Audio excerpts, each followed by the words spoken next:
भुजगेन्द्रहारं कर्पूरगौरं करुणावतारं संसारसारं भुजगेन्द्रहारं सदा वसन्तं हृदयारविन्दे सदा वसन्तं हृदयारविन्दे भवं भवानी सहितं नमामि भवं भवानी सहितं नमामि।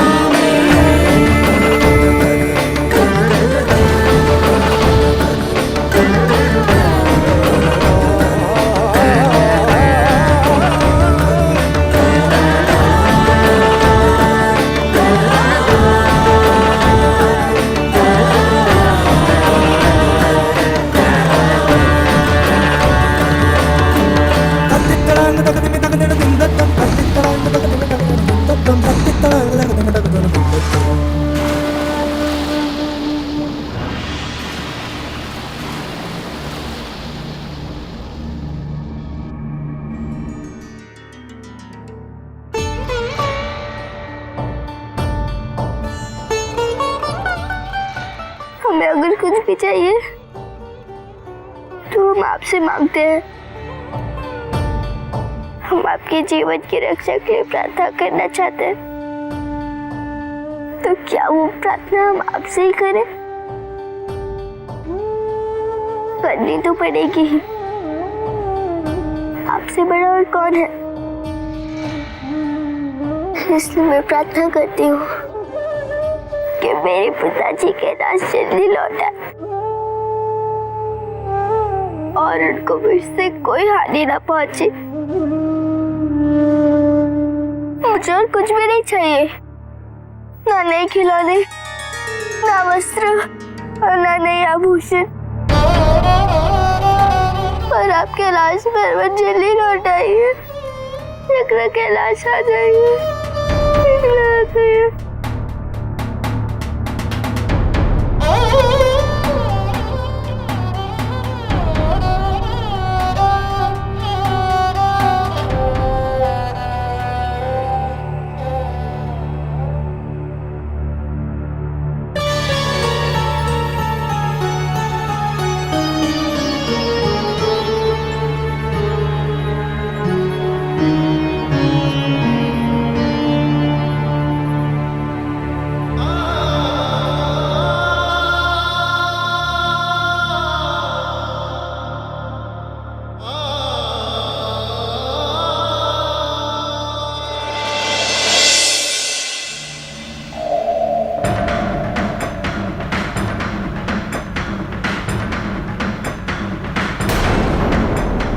आप इन असुरों और देवताओं के लिए वो करने जा रहे हैं जिसकी कल्पना भी नहीं की जा सकती। किंतु मुझे भय केवल इतना ही है कि इसका मूल्य ना ही असुर समझते हैं और ना ही देवता।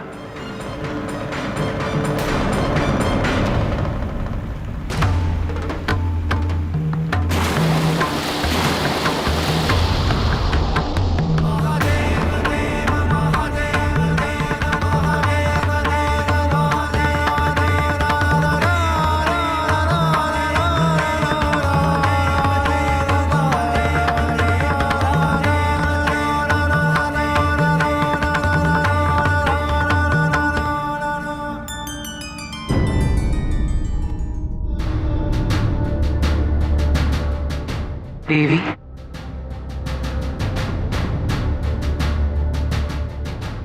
मुझ तक ये सूचना पहुंची कि आप पिताजी के लिए अत्यंत चिंतित हैं। महादेव हमारे आराध्य हैं और हम नहीं चाहते कि उन्हें कोई भी कष्ट पहुंचे। इसलिए पिताजी ये कष्ट निवारण यज्ञ कर रहे हैं ताकि संकट की घड़ी टल जाए। नहीं देवी, उन्हें कोई भी कष्ट नहीं पहुंच सकता। वो तो स्वयं ही संकटहर है, कल्याणकर है, कालोपरी है, महाकाल है वो। और महाकाल को क्षति पहुंचाने का सामर्थ्य किसी भी कालकूट में नहीं। किंतु ये तो निश्चित है कि हमारे इस हवन के माध्यम से उन तक हमारी भक्ति और हमारा प्रेम अवश्य पहुंचेगा। आइए, मैं भी आपके साथ इस यज्ञ में सम्मिलित होना चाहता। अवश्य।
आज तुम सब ने मेरे साथ विष को ग्रहण किया है,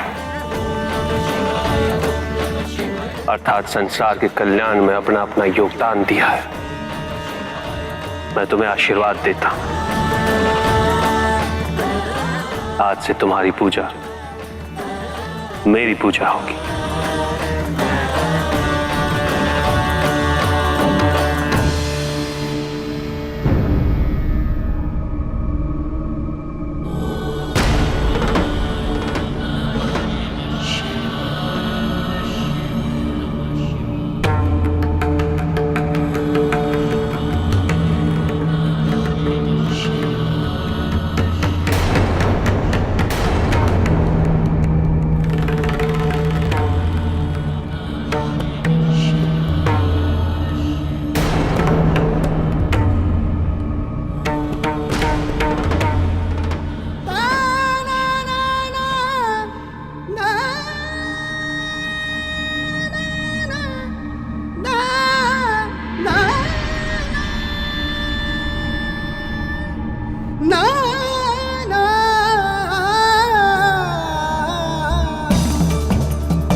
जिस प्रकार आप इस विष को धारण कर संसार में फैलने से रोक रहे हैं, उसी प्रकार हम शक्ति रूप में आपके कंठ में विराजमान रहकर इस विष को आपके कंठ से नीचे नहीं उतरने देंगे।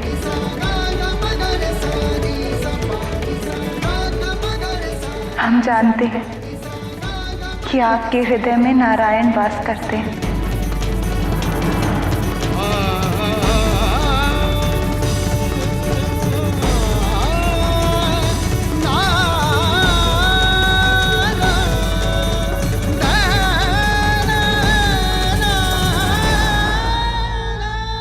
तुम्हें मेरे हृदय हृदय में वास करती है पार्वती। आपका हृदय बहुत विशाल है स्वामी।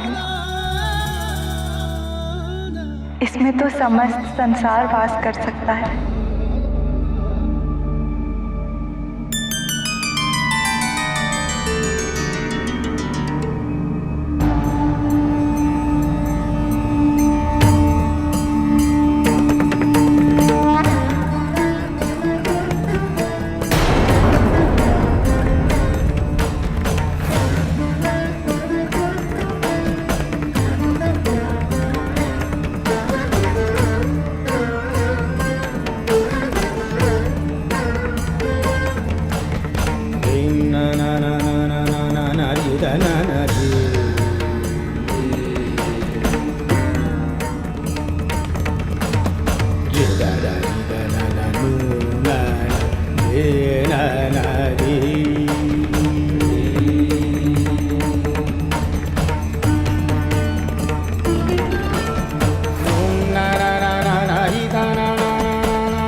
आप ही इस गरल को धारण कर सकते थे महादेव। आप में ही वो शीतलता है जो विषपान को भी सहन कर सकते हैं। त्रिदेवों में आपका दायित्व विनाश का माना जाता है, किंतु आपने समस्त संसार की रक्षा करके अपनी भूमिका पुनः स्थापित कर दिया है। प्रेम, जन कल्याण, बलिदान को भी आपने पुनः परिभाषित कर दिया है और देवी पार्वती द्वारा हलाहल को आपके कंठ तक सीमित करना। आज से आप महादेव नीलकंठ के नाम से जाने जाएंगे। नीलकंठ।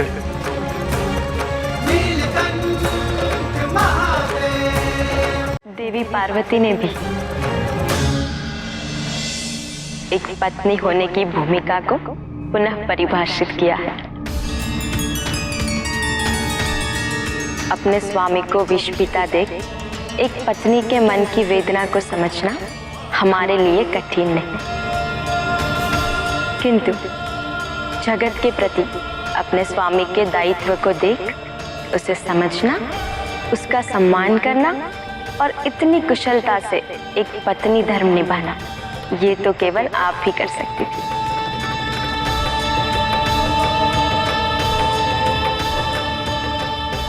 अनंत काल तक ये प्रसंग पति पत्नी के संबंध को प्रेरित करता रहेगा।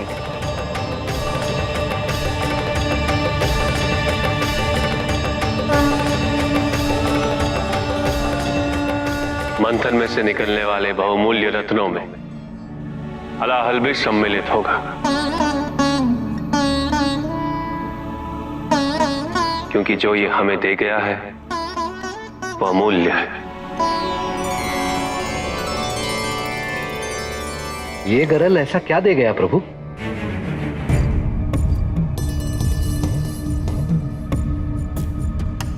इस सागर के समान मनुष्य का मन भी अत्यंत विशाल होता है देवर्षि,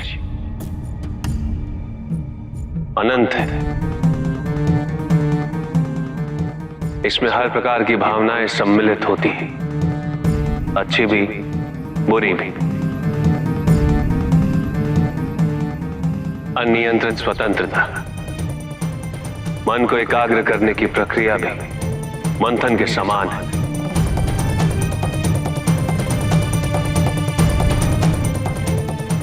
जिसमें विरोधी भाव एक साथ मिलकर महासागर को मथना आरंभ करते हैं। मंथन के पश्चात सर्वप्रथम जिसकी अनुभूति होती है वो है कष्ट, पीड़ा। आत्मज्ञान का अमृत प्राप्त करने हेतु हलाहल समान कष्ट व पीड़ा को सहना अनिवार्य है।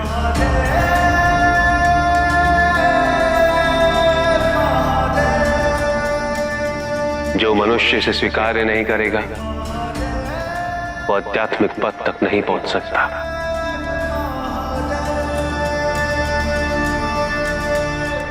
इसे स्वीकार्य किए बिना मनुष्य आध्यात्म पथ पर कभी सफल नहीं हो सकता।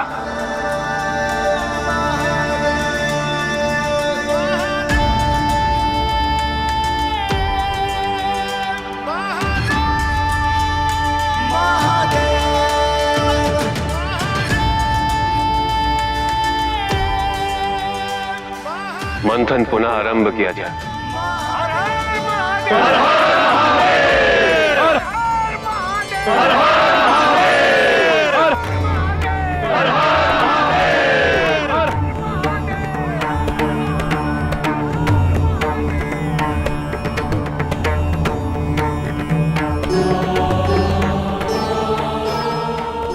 अब इसमें से एक एक करके सिद्धि रूपी सुखों की प्राप्ति होगी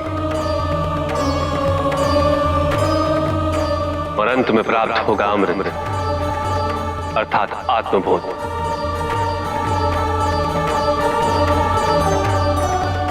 आध्यात्मिक जीवन के पथ का प्रथम पड़ाव जो हमें ईश्वर की ओर ले जाता है।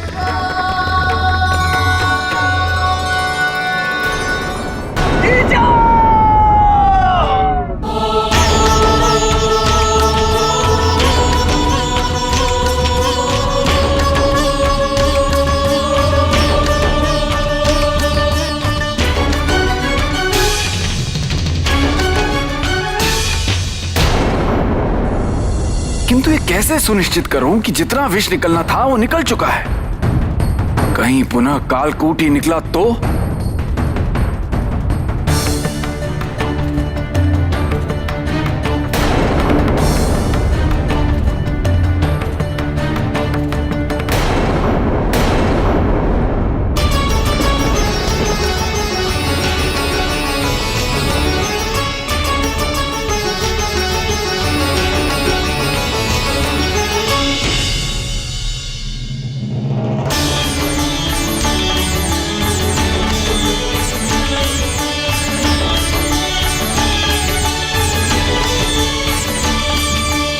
गौ में सर्वश्रेष्ठ धर्म की प्रतीक,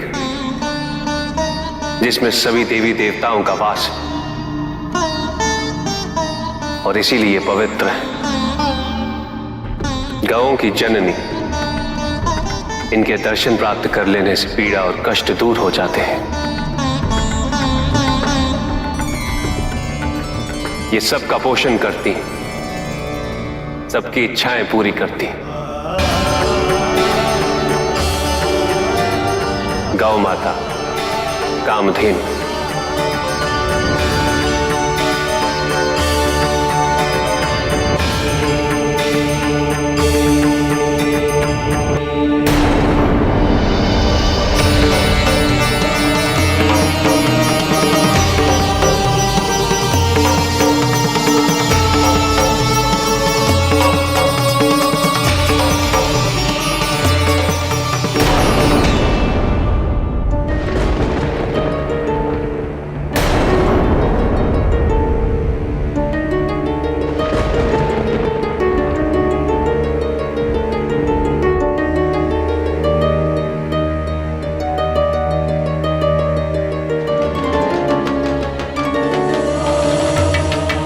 उच्चश्रवाश्व, सप्तमुखी, अश्वों का राजा।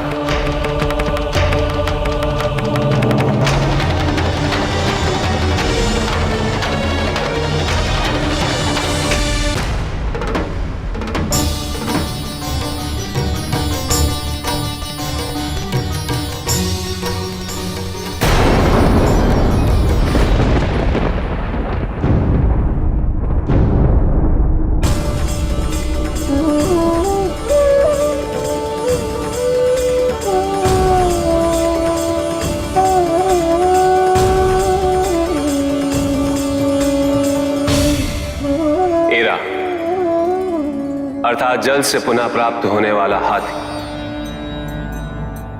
ऐरावत, पराक्रम, महाशक्तिशाली। उसका श्वेत वर्ण उसकी पवित्रता का प्रतीक है। जागरूकता, साहस, धैर्य, अनुशासन।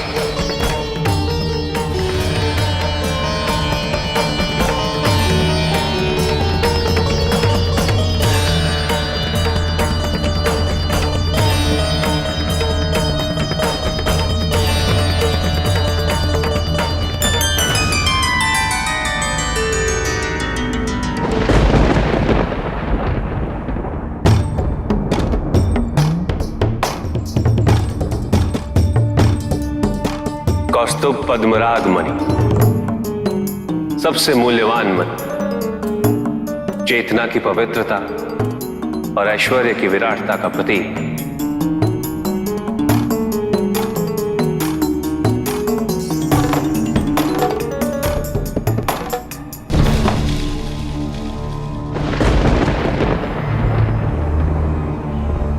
कल्पवृक्ष,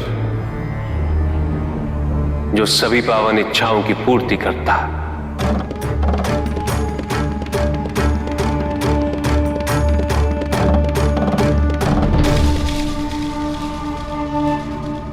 हे कल्पवृक्ष, हमारी कल्पना को वास्तविकता में परिवर्तित कर दीजिए, प्राण भर दीजिए इसमें। माँ,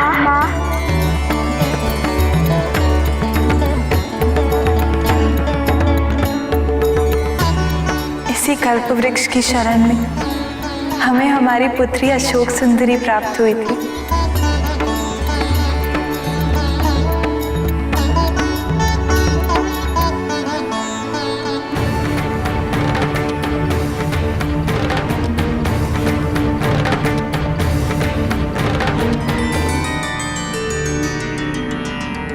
अप्सरा रंभा अत्यंत रूपवान और प्रतिभाशाली।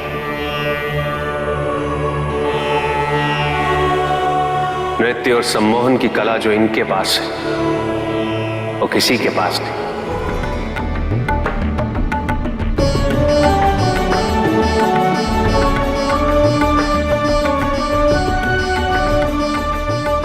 वरुणी मदिरासुरा, मदिरा की देवी।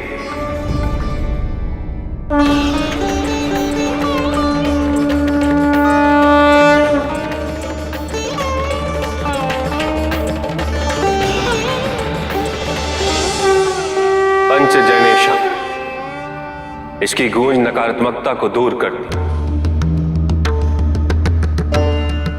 इसका नाद बुराई पर अच्छाई की विजय का प्रतीक है।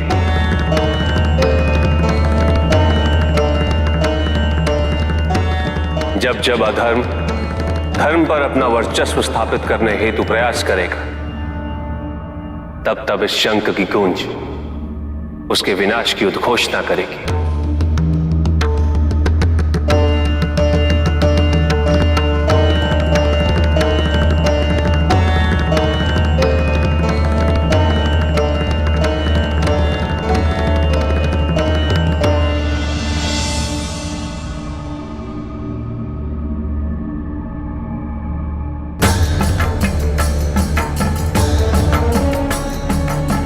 प्रभु, मेरी विनती है, मुझे पुनः धारण कर लीजिए।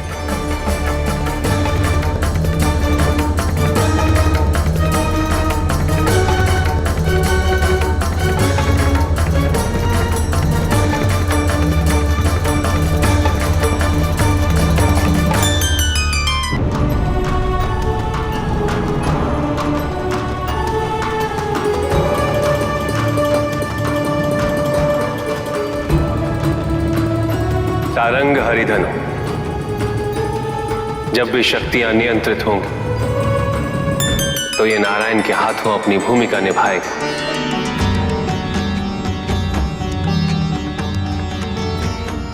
जगत के पाप हरेगा। इसे धारण करने की क्षमता केवल नारायण में ही है।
माते, आपके अभाव से सारा संसार क्षीण हो गया था, किंतु आपके पुनः लौटने से सारी सृष्टि सजीव हो गई।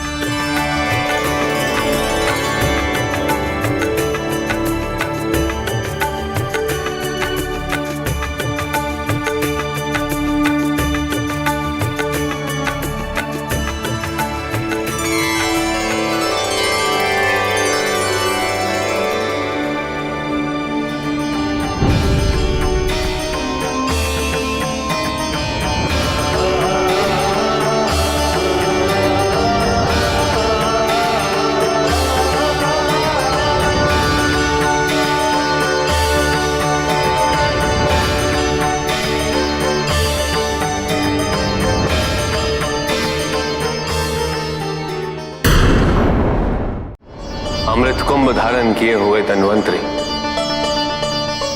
अमृतमय औषधियों के खोज करता,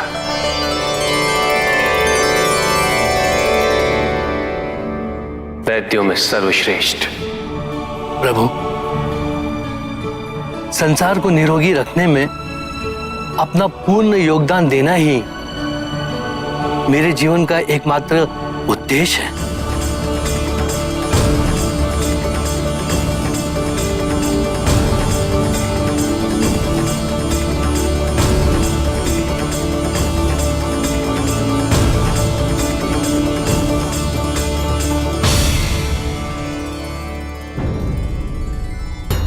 हे नारायण, आपने जिस महान उद्देश्य के लिए इतना कष्ट सहा वो संपन्न हो।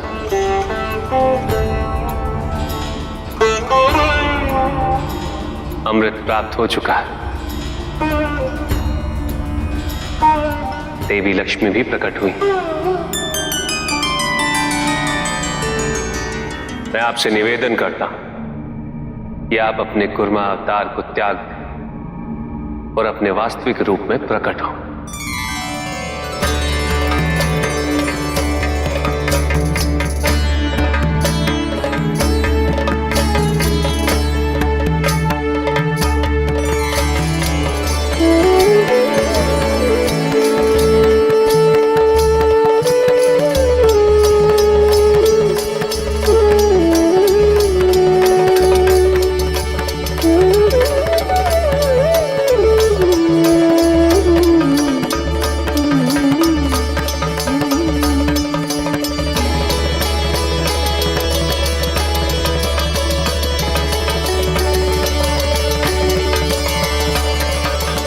मंदार, नागराज, क्षीरसागर,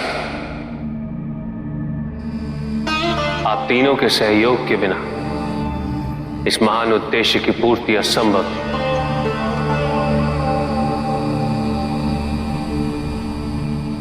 आपने जन कल्याण के लिए जो भी योगदान दिया है वो अत्यंत महत्वपूर्ण है। मैं आभार प्रकट करता हूं।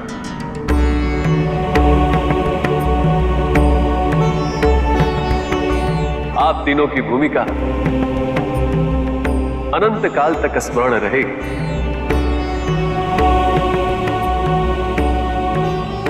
हे नारायण, यदि हमारे कारण आपको कोई कष्ट पहुंचा हो तो कृपया हमें क्षमा कीजिएगा। मुझे कोई कष्ट नहीं हुआ। आपने मुझे अपनी गोद में धारण किया, इसके लिए मैं कृतज्ञ हूं। हे नारायण, यदि मेरे बोझ से आपको कोई पीड़ा हुई हो तो मुझे क्षमा करिएगा। मंदार, पीड़ा तो आपको और वासुकी को सहनी पड़ी।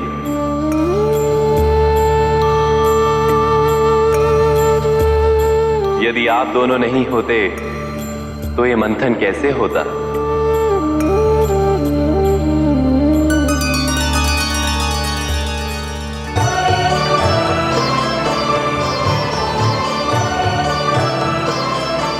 मेरे मुख से निकलने वाली ज्वाला के लिए मैं क्षमा प्रार्थी हूं,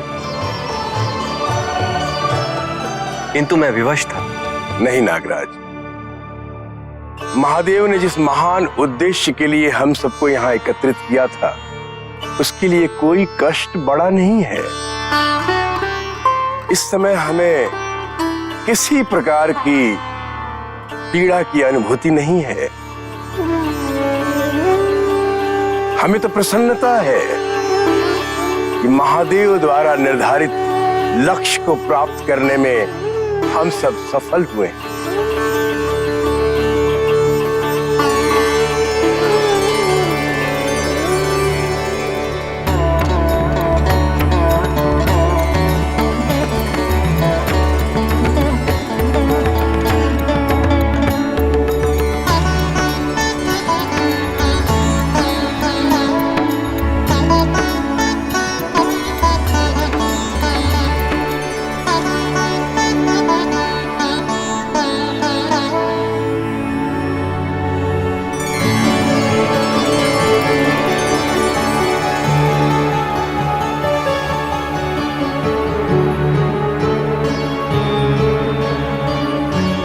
स्वामी, मैं आपका वरण करती हूँ।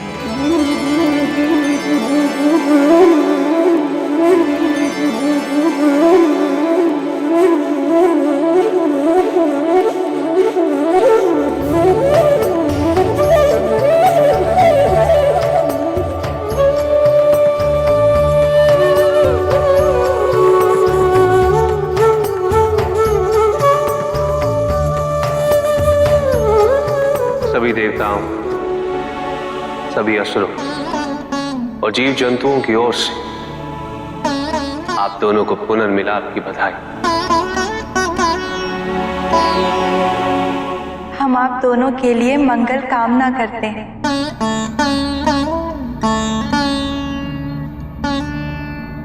भगवान विष्णु की, भगवान विष्णु की, भगवान विष्णु की। इस मंथन को केवल लुप्त रत्नों की पुनः प्राप्ति का माध्यम समझना भूल होगी। मैं सदैव कहता आया, जीवन के प्रत्येक प्रश्न का उत्तर हमारे भीतर निहित है। इस मंथन की महत्ता को समझने के हमारा अपने भीतर झांकना आवश्यक है। महादेव, कृपा करके मंथन की व्याख्या करें। संसार को इसके लाभ से सम्मुख कराएं।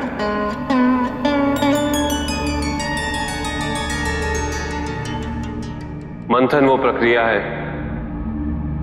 जो हमें अज्ञानता के अंधकार से आत्मबोध के प्रकाश की ओर ले जाती है। आत्मबोध, जिसका प्रथम चरण है यह स्वीकार कर लेना कि हम में ईर्ष्या, लोभ, क्रोध जैसे भाव उपस्थित है। ये कटु सत्य स्वीकार कर लेना विष पीने के समान। तभी हम ये समझने में सक्षम होंगे कि विष की प्राप्ति के पश्चात मंथन से जो भी प्राप्त होगा वो हमारे निजी सुख हेतु नहीं, अभी तो संसार के उद्धार हेतु, इस जगत के कल्याण हेतु। और जो भी उन साधनों का उचित उपयोग करेगा उसे अमृत अवश्य प्राप्त होगा।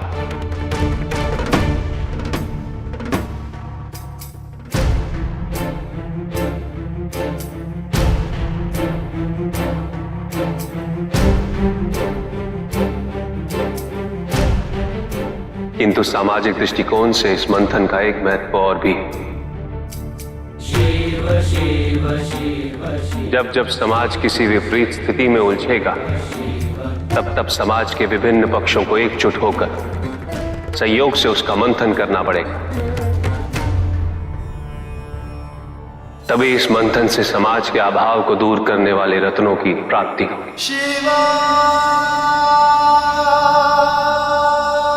जो समाज मंथन से विमुख होगा, जो समाज उद्यम या प्रयास से विमुख होगा, वो सदैव श्रीहीन रहेगा, अंधकार में रहेगा।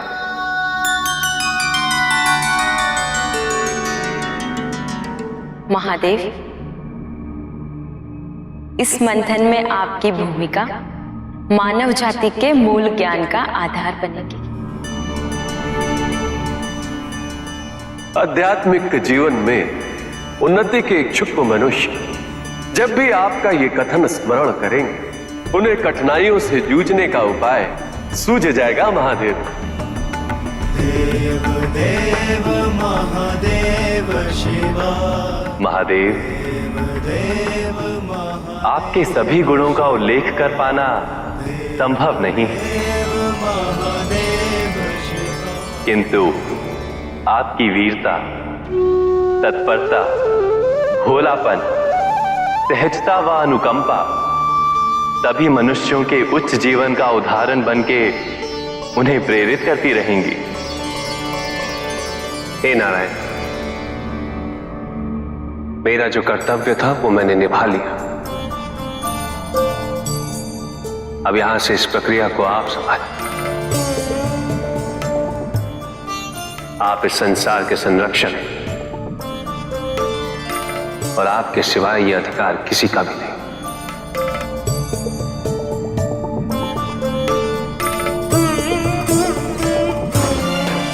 हमें कैलाश के लिए प्रस्थान करने की अनुमति प्रदान करें।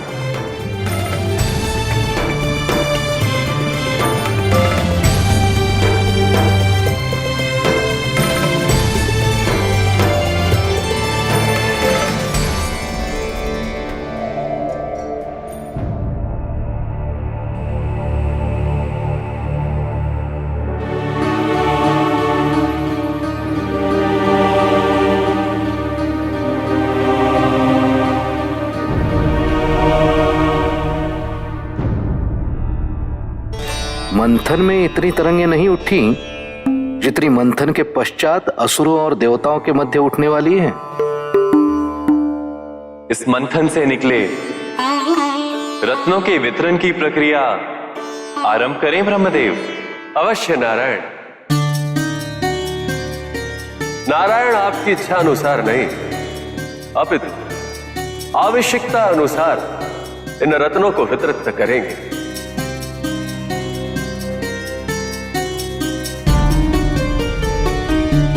नारायण का निर्णय त्रिदेवों का निर्णय है। हमें आशा है कि आप सब इसे सहर्ष स्वीकार करेंगे।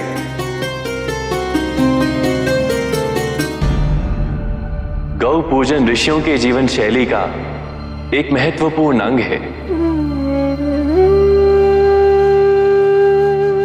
ये कामधेनु उनके जीवन में पवित्रता का भरण पोषण करने में सहायक बनेगी।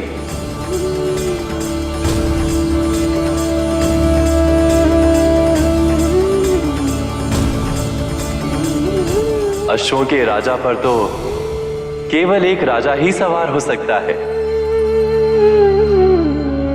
जो पराक्रमी हो, धर्म का पालक हो,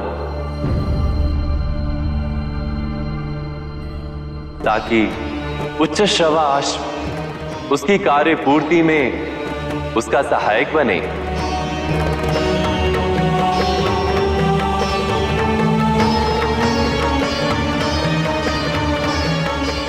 राजा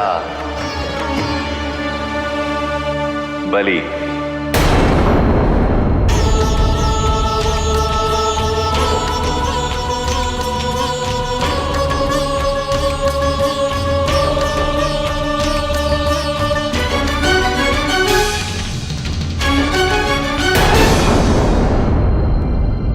हाथियों के राजा ऐरावत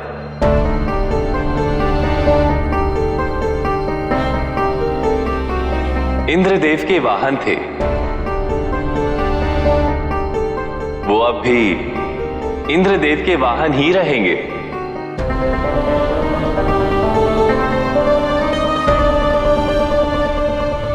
वो देवेंद्र को स्थिरता प्रदान करेंगे।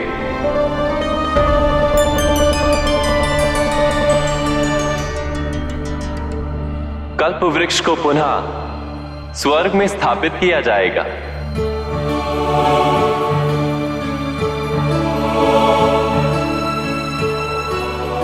अप्सरा रंभा देवलोक में स्थान प्राप्त करेंगी। परिश्रमी असुरों के लिए वारुणी मदिरा,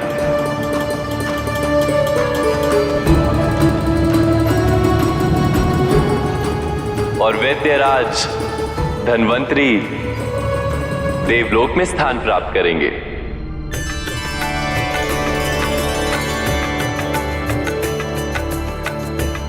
बड़ी, सारंग एवं शंख, ये तीनों ऐसे रत्न हैं जिन्हें पाकर व्यक्ति अहंकारी हो सकता है, जो अनर्थकारी सिद्ध होगा। इसलिए हे नारायण, आप ही इसे धारण करें। नारायण, अब शेष रहा अमृत।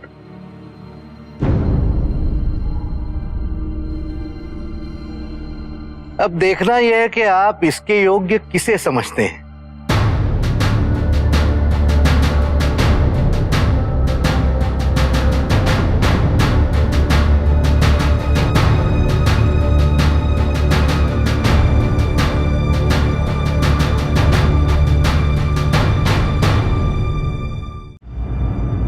आपका सहसा वहां से चले आना किस ओर संकेत कर रहा है स्वामी? पार्वती, जिस एकता और अखंडता के साथ देवता और असुर इस कार्य हेतु एकत्रित हुए थे,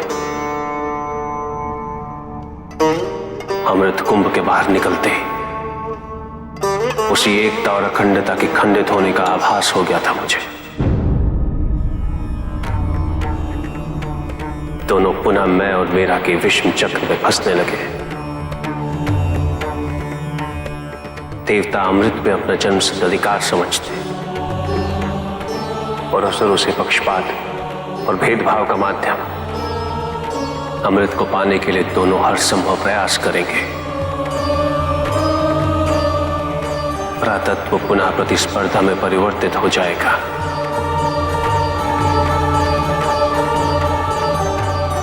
हमें कैलाश के लिए प्रस्थान करना चाहिए। हमारी पुत्री हमारी प्रतीक्षा कर रही होगी।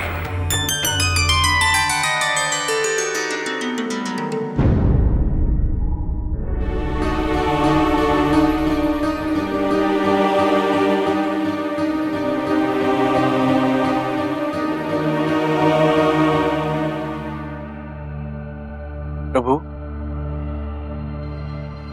अमृत वितरण में इतना विलंब क्यों? क्या आपको अब भी संदेह है कि अमृत किसे मिलना चाहिए?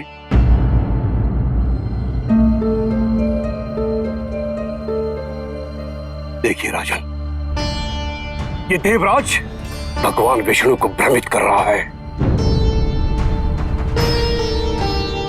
जी राजन, जब ब्रह्मदेव ने पहले ही स्पष्ट कर दिया था कि जो भी जिसे मिलेगा वो उनकी आवश्यकता के अनुसार होगा।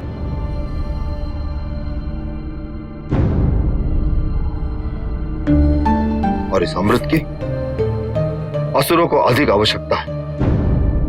शुंभर, अरिष्टनेमी, शांत हो जाओ। भगवान विष्णु है ना, वे जो भी करेंगे उचित करेंगे और उनका निर्णय हमें मान्य होगा।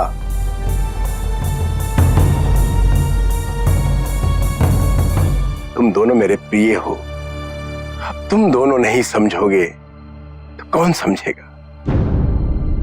तुम दोनों से बाकी असुर भी प्रभावित होंगे।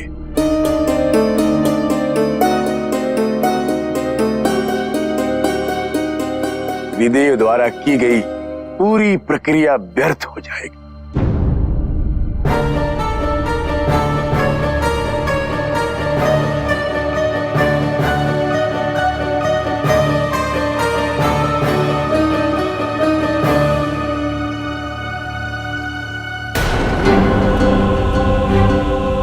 अमृत कलश कहाँ है?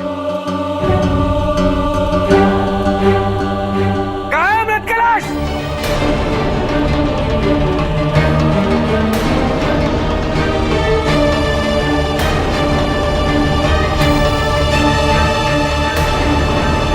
वो देखिए, तीनों सूर्य के भाग रहे हैं।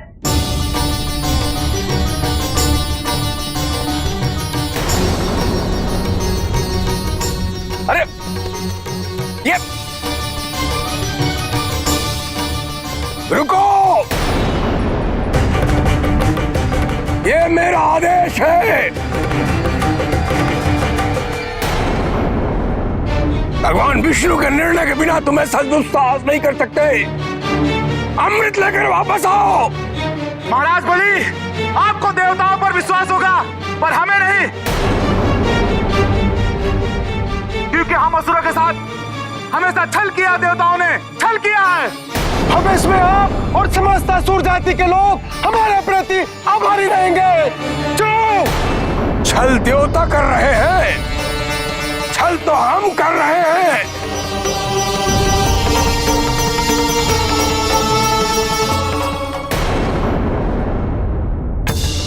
अच्छा नाटक कर लेते हैं आप बलि। क्या मैं जानता नहीं इस षड्यंत्र के पीछे किसका हाथ है?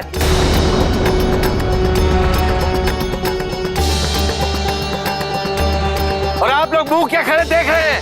जाइए लेके आइए अमृत। असुरों के साथ जो व्यवहार देवता करते आए हैं वही उचित था। देवराज,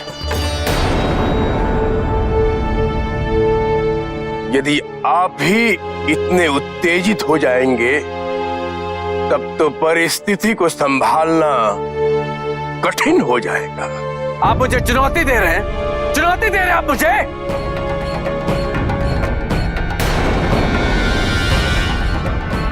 नहीं देवराज, तो क्या आप उल्टा हम ही पे दोष लगा रहे हैं? वो देखिए, वो जो अमृत लेके जा रहा है वो कोई देवता नहीं, असुर है।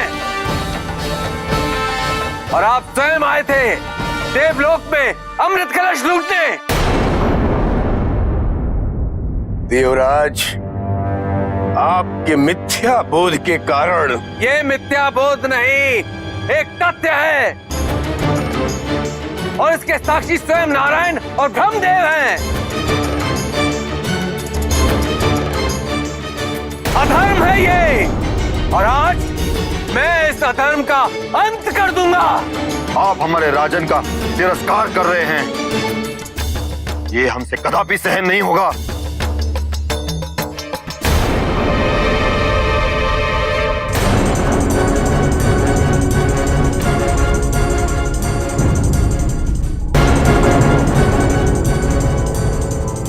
प्रभु,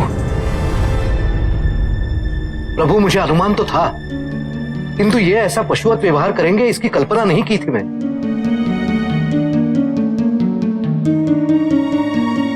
इसीलिए तो महादेव यहां से प्रस्थान कर गए। देवर्षि, पुत्रिकालदर्शी, उन्हें ज्ञात था कि इसका परिणाम क्या होगा। किंतु प्रभु, अब क्या होगा? वो असुर तो अमृत कुंभ लेके यहां से भाग गए हैं। यदि कोई उपाय शीघ्र नहीं किया गया तो ये स्थिति अत्यंत विनाशकारी रूप ले सकती है।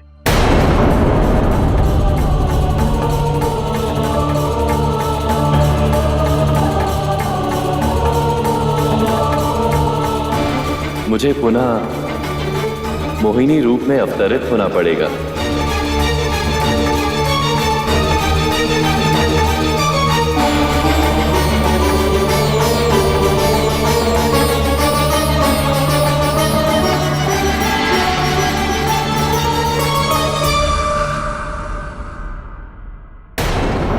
अमृत हमें मिल ही गया, लेकिन हाँ, अमृत हमें मिल ही गया।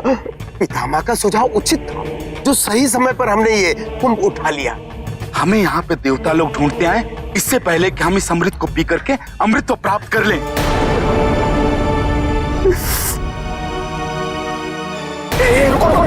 ये क्या कर रहे हो? पहले मैं इसे पीऊंगा। अरे तुम इसे पियोगे? ये कहीं का नियम तो है नहीं, मुझे पीने दो इसे। मैं पी रहा था तो इसमें आपत्ति क्या है? हम तीनों के पीछे तो बटने वाला ही है। और कहीं तुमने अधिक पी लिया तो? अच्छा, तो क्या मैं तुम्हारे पेट से फाड़ के निकालता था ये? अर्थात तुम्हें मुझ पर विश्वास नहीं?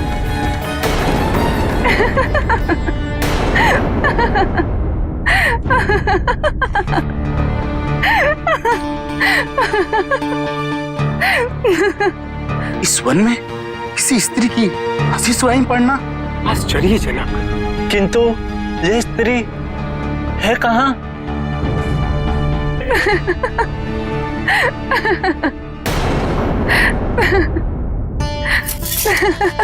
हे सुंदरी, कौन हो तुम? कहां से आई हो तुम?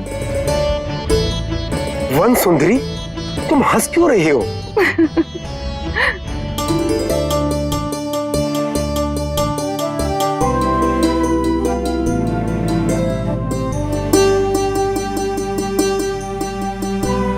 मैं तो निकट ही अपने नृत्य का अभ्यास कर रही थी, तभी आप तीनों की झगड़ने की आवाज सुनी।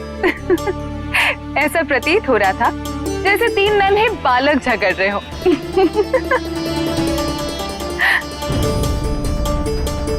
अब ये कलश में क्या है?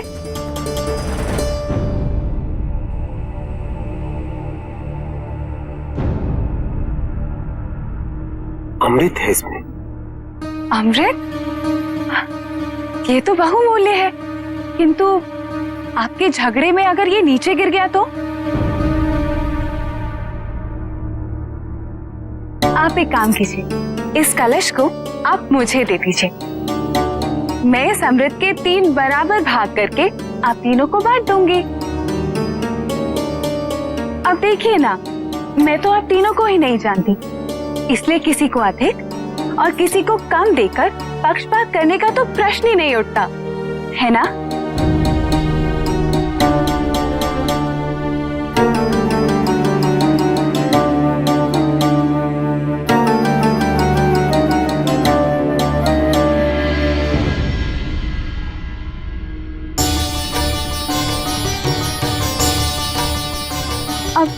परंतु अगर आप तीनों ही अमृत पी जाएंगे तो बाकी असुरों का क्या होगा? क्या आप नहीं चाहते कि प्रत्येक असुर इस अमृत का लाभ उठा सके?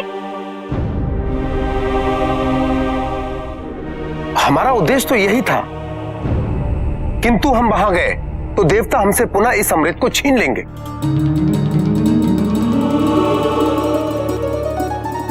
परंतु ये तो अत्यधिक है। अगर आप देवताओं के साथ इसे बांट भी लेंगे तब भी ये कम नहीं होगा। नहीं नहीं, हम उन देवताओं के साथ नहीं बांटेंगे। एक प्रश्न पूछूं? अगर सभी देवता इस अमृत के अभाव के कारण मृत्यु को प्राप्त हो जाते हैं, तो आप असुर शासन किस पे करेंगे? युद्ध किससे लड़ेंगे आप? अगर जीवन में स्पर्धा ना हो, कोई विरोध करने को ना हो, तो जीवन की बड़ी से बड़ी उपलब्धि भी छोटी पड़ जाती, उसका कोई मोल नहीं रहता। अब मुझे ये देख लीजिए, मैं एक नृत्यांगना हूँ, किंतु जब तक प्रतिस्पर्धा ना हो तब तक मुझे भी नृत्य करने में आनंद नहीं आता। अपनी शक्ति और सामर्थ्य पर विश्वास कीजिए। अमृत पीने चले, लेकिन अंदर ही अंदर देवताओं से इतने भयभीत हो। इस अमृत पे तो केवल उसी का अधिकार होता है जो साहसी हो। भयभीत? हम भयभीत नहीं हैं। हम देवताओं से बहुत ज्यादा शक्तिशाली हैं। चलो उन्हें भी पीने दो, हम उन्हें अपने बल पर अपने अधीन कर लेंगे।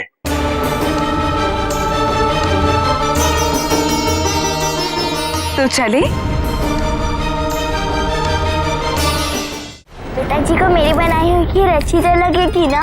हाँ हाँ, तुम्हारी अवश्य अच्छी लगेगी। पिताजी ने हमको वचन दिया था, वो शीघ्र ही आते होंगे। वैसे विष का स्वाद बहुत कड़वा होता होगा ना? हाँ कुमारी, विष तो कड़वा होगा। इसलिए तो हमने उनके लिए खीर बनाई है। इस खीर का सेवन करके उनकी जीवा का स्वाद और अच्छा हो जाएगा। किंतु हमें तो पता ही नहीं है कैसे बनी है। एक बार माँ को बनाते हुए देखा था, पर अगर ये अच्छी नहीं बनी तो पिताजी की जीवा का स्वाद कहीं अत्यंत बुरा ना हो जाए।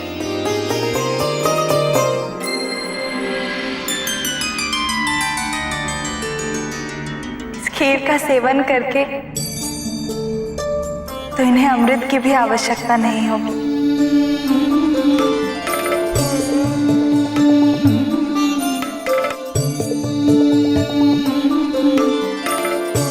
पिताजी आप आ गए। कैसे नहीं आता? तुम्हें वचन जो दिया था। आप अपना स्थान ग्रहण कीजिए, हम आपको खीर खिलाते हैं। पहली बार बनाई है, अगर कोई कमी रह गई तो क्षमा करना।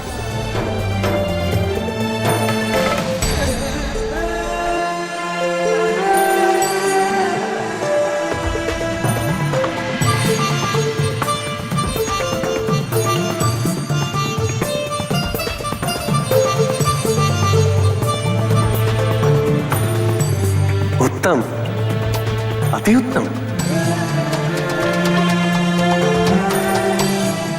तुम अपनी माँ और नानी की तरह निपुण ही नहीं होती जा रही, अभी तो खीर बनाने में उनसे बहुत आगे निकल चुकी है।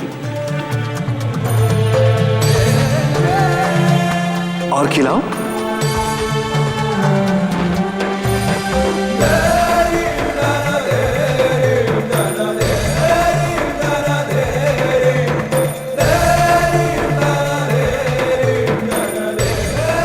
क्या देख रही हो पार्वती?